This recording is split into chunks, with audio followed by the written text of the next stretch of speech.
I think that this particular Easter will not be forgotten by any child that's of the age that I was then. Don't you think?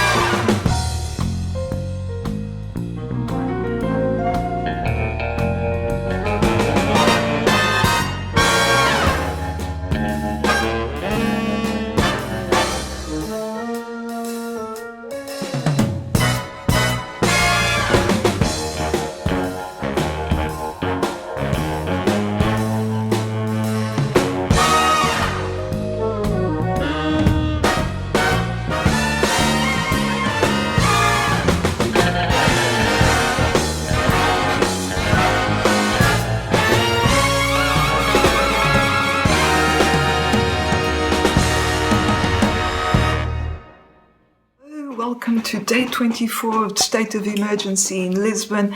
It's Easter Saturday today. It was a pretty grey morning, but now the sun has come out with the occasional cloud. And I intend to go out for my walk, which you will see at the end of this catch-up. I thought I'd visit the street I lived in for some of my childhood in Lisbon. You already saw footage of the outside of my childhood address in Rua Ivens. It was across from Escola das Belas Artes, Lisbon's art school. And we lived there when I was quite little, a good deal of the time. But we also lived at my aunt's place at Avenidas Outubro, which is where I'm planning to take you today. So my aunt was named Margarida. She was really my great aunt. She was my mother's aunt. And she was what you would call today, or once called, an old maid. She never married, and she moved into this apartment with her own mother in the 1930s. And then after her mother died, she stayed. And it was quite a large apartment. And when I was a small child, my mother would often drop me off there to spend like a day or even a few days. And then later in the early 70s, my mother and I moved in with her for some years, on and off, mostly on. So, I spent a lot of my schooling there, some of my high school. And when we left, my mother and I, it was to go to Australia because my mother chose Australia as a good place to emigrate to. And so that's exactly what we did at the end of towards the end of the 1970s. And I was trying to remember today how we spent Easter at that address in Avenidas Novas with my aunt. And I can't remember that much, but I can remember looking forward to chocolate eggs and sugared almonds. And I remember vaguely that there was always lots of sugared almonds, not so many chocolate eggs. I would get one if I was lucky. And then I remember with the chocolate eggs, it was highly boastable. The number you got for Easter was highly boastable. So you'd unwrap the silver foil and take the wrapper to school, and you'd be showing off your wrappers. And then someone figured out that if you put the silver foil wrapper on top of a flame, then the beautiful patterns and colors that these chocolate eggs came wrapped in, they would transmute and transform. And then the wrappers would become even more beautiful. And then we'd collect wrappers and we'd keep them inside our books. And we'd swap them like baseball cards.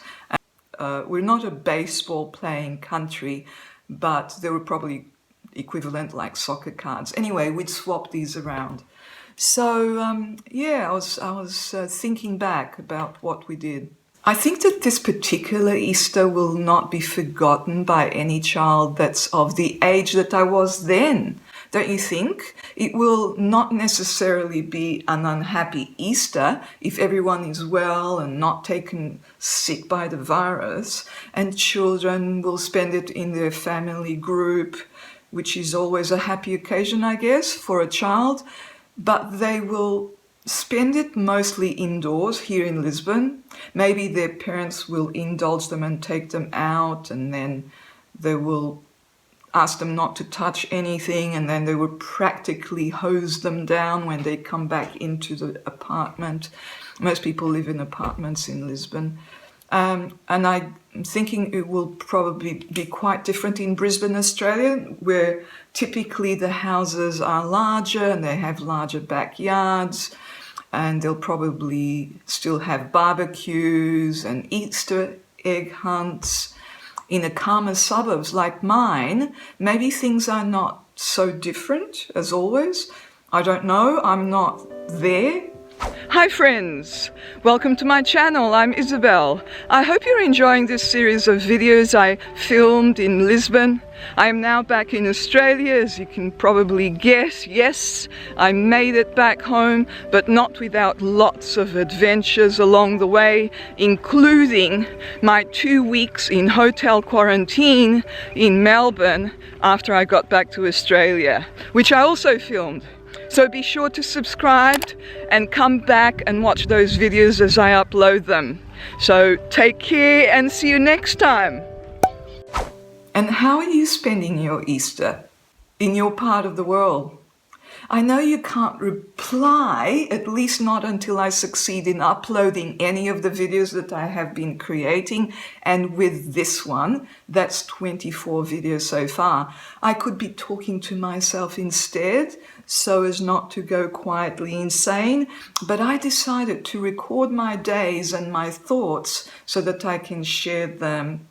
And in the meantime, I'm learning a lot about video editing, and while I'm learning something new, I don't feel that I am wasting my time. Plus, one day, as I think I said in my first video, my future grandchildren will be able to watch this video and marvel at that strange period in history that their parents keep talking about. And by the time you see these videos on YouTube, it might be Halloween for all I know. I really don't know at this stage when I will be able to get back to Australia, back to my family, and back to our home, where I might add the internet capacity is much more powerful, and then I will be able to upload these videos. Yet, changing the subject, Portugal numbers have come in, which they always do at around lunchtime, which, by the way, I already ate. Roast chicken bought at the supermarket and the veggie rice that you watched me cook yesterday. So Portugal virus numbers have gone up to 15,987 cases, up 3.3%, and total of 407 deaths on this Easter Saturday. So just checking my numbers. So 1,175 people in hospital in Portugal, all over Portugal, and a total of 233 in intensive care.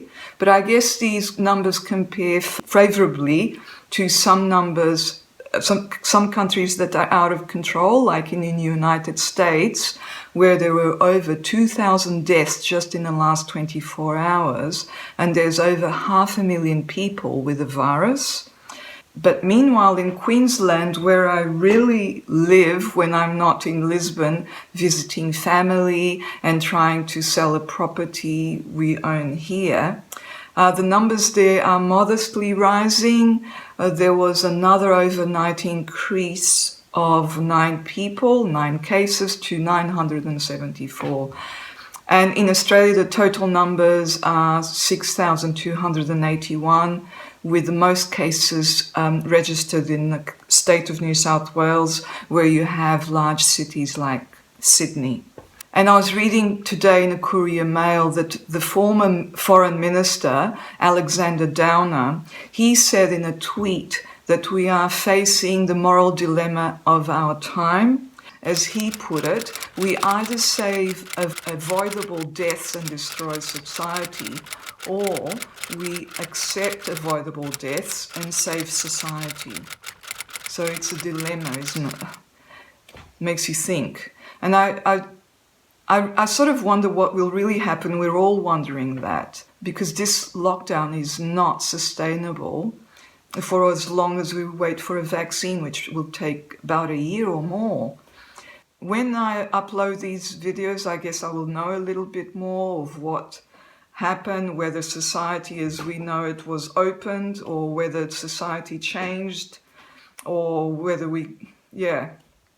you will know what happened, because you will be seeing this much later. You have the knowledge that we all wished we had right now. So I opened the window for a little while. I'm actually sitting closer to the window, so I benefit from the sunlight and you can see me a little bit better. I'll leave you today with this, and have a lovely Easter, and take care and stay safe. And bye-bye.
Oh my God, I don't think I've seen this avenue so empty of traffic since I was about 6.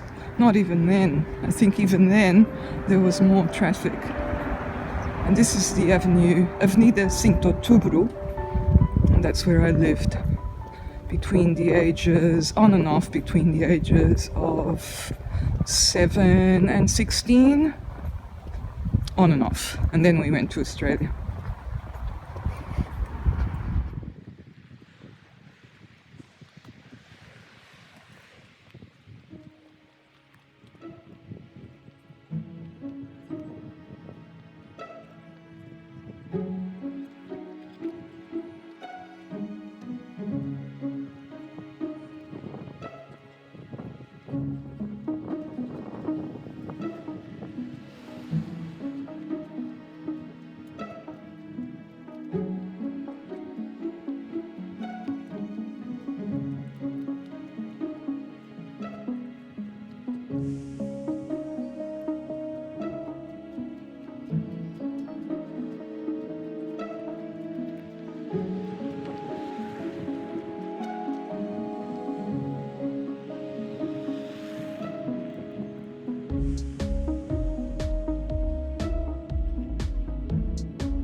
Okay, so you can see the building already. It's that pale blue one with the iron wrought balconies.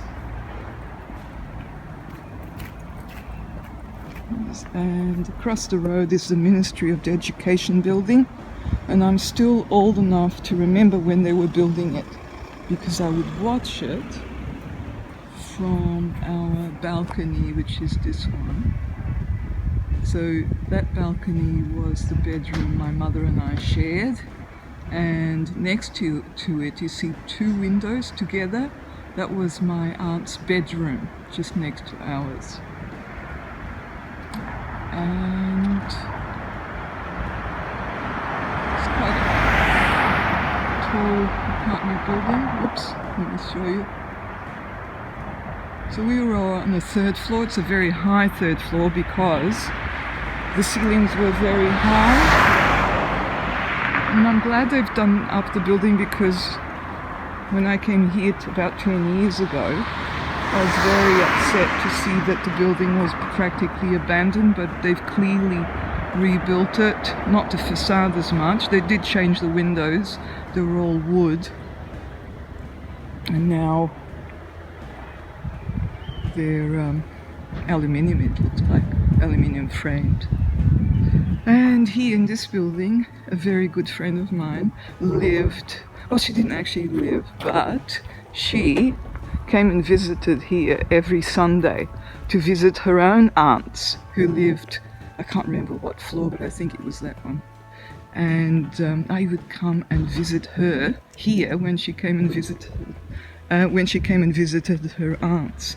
And at the corner there, where I'm pointing, is a cafe and restaurant where we used to go a lot. And it's closed. So that was our haunts. And yes, those buildings there are completely new, so anyway, it's changed a little bit. Do you know, this hairdresser has been here since my time, but it was called Branca de Neve in my day. Branca de Neve means Snow White, and this is where I cut my hair. It's called something else now, probably different owners. And yes, this is my coffee shop, restaurant. And there you go. So it's a lovely spot in Avenida Outubro. I think this block is the best block. You would think that, wouldn't you, if you'd lived here for those years? So you're always a bit nostalgic, aren't you, about the places where you've lived? So I think I'll take you somewhere else just quickly while I'm here, but I'll turn off the video for a second. I'm standing here in front of Campo Pequeno, which is a bullfighting ring. And it's an interesting construction that's been here for a long time. I'll let you know when later. But the reason why I brought you here is to show you that particular building I'm pointing at right now, which is also, like my other building, pale blue. It's an Art Deco building.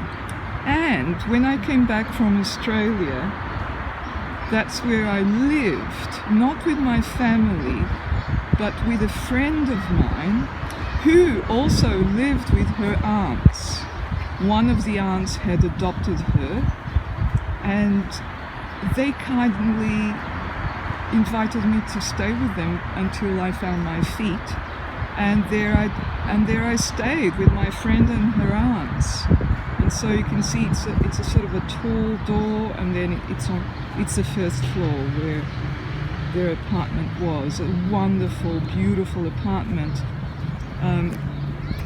But in the early 80s, when I stayed there, that building was in disrepair, very much disrepair. I remember one day I was in the kitchen on my own, And no, I wasn't in the kitchen on my own. I was actually in the living room and I was doing some reading, and suddenly I heard a crash, and I went to the kitchen, and the neighbor from upstairs had fallen through the ceiling into our kitchen. And that's how much in disrepair that building was at the time, because the laws there, the rents couldn't be increased, and so landlords didn't have enough money, supposedly, to pay for repairs. And so a lot of these beautiful buildings that you see in the so-called Avenidas Novas, which means literally new avenues, they were in disrepair in the late 70s, early 80s, well into the 90s, when they changed the renting laws. I'll cross the road, across Avenida da República. So this is a couple of blocks north from where I showed you my own apartment. It's a parallel street, and it's a couple of blocks north. So